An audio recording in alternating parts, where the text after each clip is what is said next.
And ladies and gentlemen, welcome to World Talks here on TVP World, where every word matters. I'm your host, Benjamin Lee, and please join me and my guests on this interview. Now, as the state of Thuringia, Saxony, and Brandenburg head to the polls this September, Germany faces a potential political upheaval, with the far-right AfD party poised to make significant gains, particularly in Thuringia. With the AfD's controversial rise, the implications for Germany's domestic and European policies are profound. Joining us today to delve into the possible election outcomes, their impact on the federal government, and the broader consequences for Germany and the Central Eastern European region is Dr. Stefan Meister from the German Council on Foreign Relations. Hello, sir, and welcome to TVP World. Thank you for having me. So first, when we're looking at the polling numbers, is it reliable? What are the possible election scenarios in Thuringia, Saxony, Brandenburg, and how do you think that might reshape the political landscape going forward? Yes, I think it will reshape the political landscape, even if these länder are relatively small. So in terms of size of the population and their impact on the national policy, it will be for the first time that AfD has at least in Thuringia, but maybe also in Saxony, the majority. So it's the strongest party. And it will be very difficult, especially in Thuringia, to create a government without AfD. That means really the right-wing populists who are also seen as neo-fascists by the federal by the regional constitutional service. I think it will be very difficult to do against them a government. And it will be up to the CDU and then to this new left-wing party from Sarah Wagenknecht to create a government against AfD. So you have two extremist parties with Sarah Wagenknecht party and the AfD who get around 45% of the votes in Thuringia approximately, and a little bit less in Saxonia. In Saxonia, the Christian Democrats are stronger than in Thuringia, but it will be very difficult to create this government, and also how, for instance, Sarah Wagenknecht made the topic of the support of Ukraine and peace in Europe as a major topic also of the local elections will impact on the federal government. Yeah, speaking of the federal government, I'm also wondering what are some of the ripple effects that might affect the federal government in Berlin? Yes, I think it will affect even foreign policy, and it will in particular affect also the support for Ukraine, because this is a precondition of Sarah Wagenknecht party to go into a coalition against AfD to negotiate, to stop the support of Ukraine.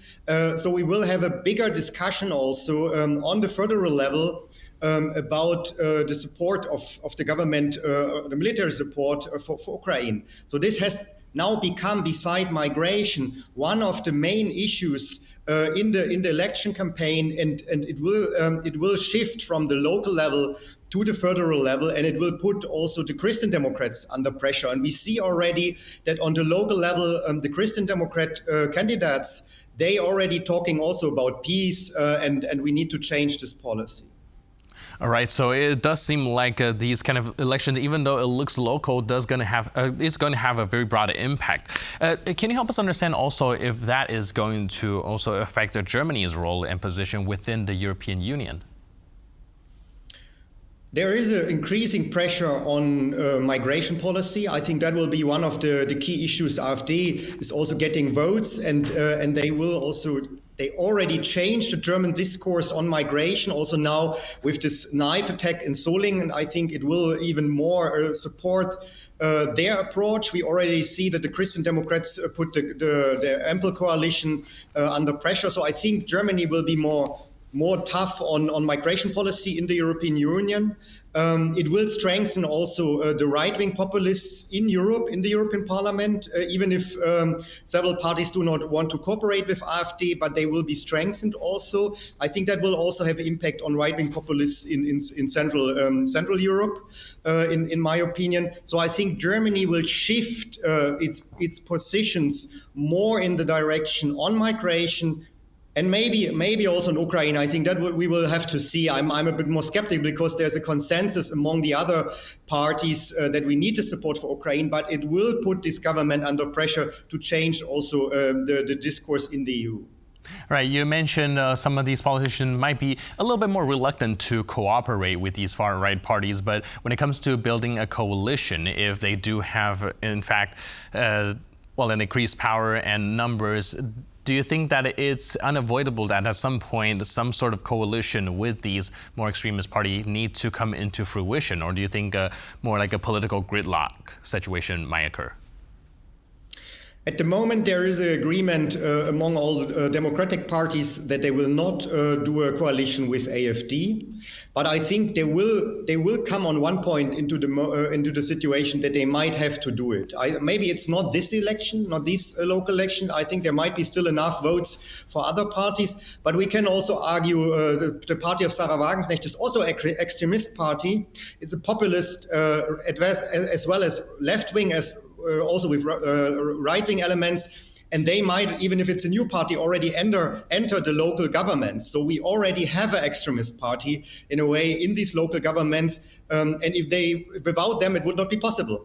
But I think we see, like in many European countries, there will be a further shift towards this right-wing populists. And on one point, it will be impossible to create a government without them. So I expect, maybe not now, but later, that they will be part of a local government. And in the context of recent political history in Europe, how does Germany's situation compare with other countries like France, which kind of face relatively similar challenges with hard right parties kind of having a rise? I think Germany is only now becoming the European normal, also because of its history. Until recently, it was just not accepted to vote for a party who support in a way neo-fascist ideology, racism, anti-Semitism, because of the Nazi history of Germany and World War II.